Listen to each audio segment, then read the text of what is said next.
guys, kembali lagi di Mentoring IT by Joseph. Hari ini kita akan membahas tentang input dan output dalam bahasa C. Nah, apa sih itu input? Input adalah suatu data yang kita masukkan ke dalam program. Jadi biasanya berbentuk sebuah ketikan yang kita input dari keyboard, atau bisa berupa file yang bisa kita baca. Itu salah satu inputnya. Nah, untuk output adalah informasi yang dihasilkan setelah dilakukan proses. Jadi udah ada inputnya, kita proses datanya menjadi sebuah output. Nah, output ini yang kita tampilkan pada layar atau kita simpan ke dalam sebuah file. Nah, bagaimana cara melakukan input dan output dalam bahasa C? Kita lihat.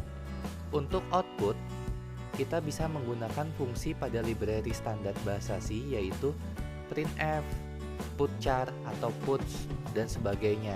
Nah, yang saya bahas di sini adalah menampilkan pada layar saja, tidak menampilkan pada file, tidak melakukan penyimpanan pada file. Kita bahas satu-satu. Yang pertama adalah printf. Printf untuk sintaksnya seperti ini. Jadi untuk parameter pertamanya adalah teks yang mau ditampilkan, diberi tanda kutip, teks apa yang mau ditampilkan, lalu ada tanda koma, di belakangnya adalah variabel atau nilai untuk teks. Ya, kita bisa memberikan variabel atau nilai pada teks ini, tapi bersifat opsional, artinya boleh tidak dipakai. Kita lihat contohnya. Nah, di sini saya punya program printf halo semua, nama saya Joseph \n. Maka pada output akan pada layar jika kita jalankan akan menampilkan halo semua, nama saya Joseph, sama persis seperti yang kita tuliskan di printf.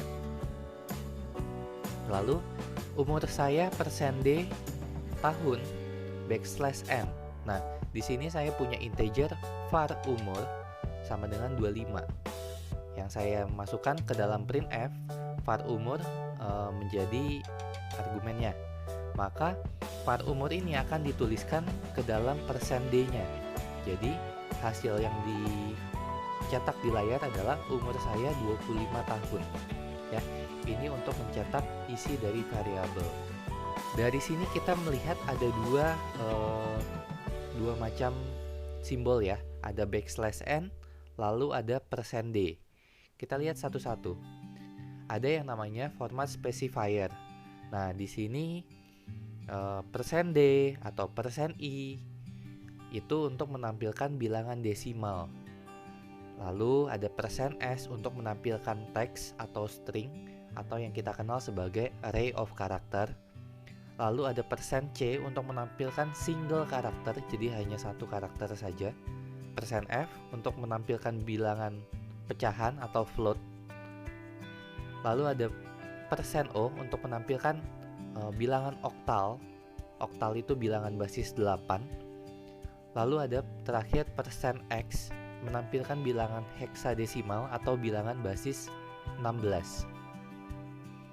Lalu kita kenal juga istilah escape sequence. Jadi salah satu yang saya pakai adalah \n. \n adalah untuk new line atau bisa kita kenal sebagai enter, ya. Jadi baris baru.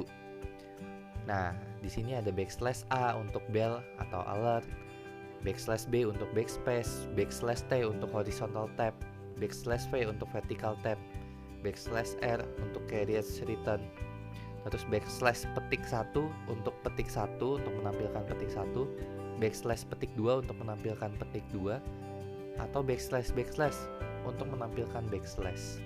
Ya, ini semua adalah escape sequence. Lalu fungsi selanjutnya adalah putchar.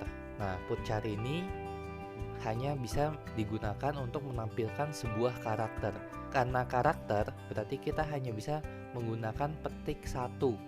Karena petik 2 digunakan untuk string atau array of character. Kita lihat contohnya. Nah, di sini ya. Putchar 65 atau putchar petik A. Nah, ini akan menghasilkan dua huruf yang sama, karena puchar dia tidak ada new line, berarti dia akan dicetak di kursor sebelahnya. Jadi puchar yang 65 ini menghasilkan A yang pertama, puchar yang kedua ini menghasilkan A yang kedua. Nah, kenapa 65 ini bisa menghasilkan nilai A? Karena 65 merupakan angka ASCII. Nah, kalian bisa googling apa itu ASCII. Ya, untuk ASCII-nya A besar adalah 65. Fungsi yang ketiga adalah puts. Puts ini akan menampilkan teks ke layar dan diakhiri dengan new line. Contohnya puts, lalu ada tanda string halo semua. Contoh programnya adalah seperti ini. Halo semua, saya tidak menginsert escape sequence di sini, tapi sudah dibuat new line. Jadi puts ini string yang akan dicetak oleh puts akan diakhiri dengan new line. Oke, kita masuk ke input. Dalam bahasa C, standar library yang biasa digunakan untuk melakukan input adalah scanf, getchar, atau gets, dan lain sebagainya. Misalnya ada fscanf. Nah, yang saya bahas di sini adalah input yang tidak menggunakan file, jadi inputan dari keyboard. Kita lihat untuk fungsi yang pertama yaitu scanf. Di sini ada formatnya. Di sini ada format specifier-nya. Lalu ada tanda dan. Tanda dan ini adalah operator untuk mengambil alamat dari variabel. Nah, di sini adalah var. Var ini adalah nama variabelnya. Nah, kita lihat contohnya. Printf masukkan input, maka program akan menulis masukkan input (2) spasi. Selanjutnya scanf %d, dan var. Di sini saya masukkan dari keyboard angka 25 lalu saya enter. Nah, maka setelah itu angka yang diinput (2) %d lalu saya cetak pakai variabelnya. Ya, ini seperti yang sebelumnya kita sudah ketahui. Maka nilai dari var ini adalah angka yang diinput sebelumnya. Jadi scanf di sini menginput angka 25 bentuknya %d atau integer ke dalam variabel yang namanya var. Getchar. Misalnya saya punya char dengan nama variabel c, lalu saya ketikkan masukkan input karakter (2). Maka di sini akan tercetak di layar masukkan input karakter. Dia akan menunggu inputan di sini. Saya masukkan karakter S lalu saya enter. Maka C sama dengan getchar. Nah, maka isi nilai C akan terinput apa yang diketik oleh user di layar. Di sini saya masukkan nilai S. Maka karakter yang diinput adalah %c. Nah, ini jangan lupa ya, untuk format specifier-nya bukan %d lagi. Jadi %c karena kita mau mencetak sebuah karakter. %c, C. Maka di sini akan dicetak huruf S. Lalu untuk yang ketiga adalah gets.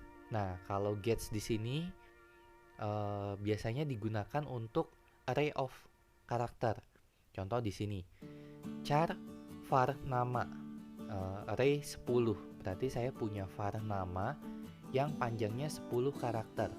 Nah, saya bisa menggunakan fungsi gets untuk mendapatkan untuk menginput inputan dari keyboard ke dalam var nama. Kita lihat contoh programnya. Di sini var char nama 10. Masukkan nama, maka program akan menampilkan masukkan nama (2). Saya input nama saya Joseph.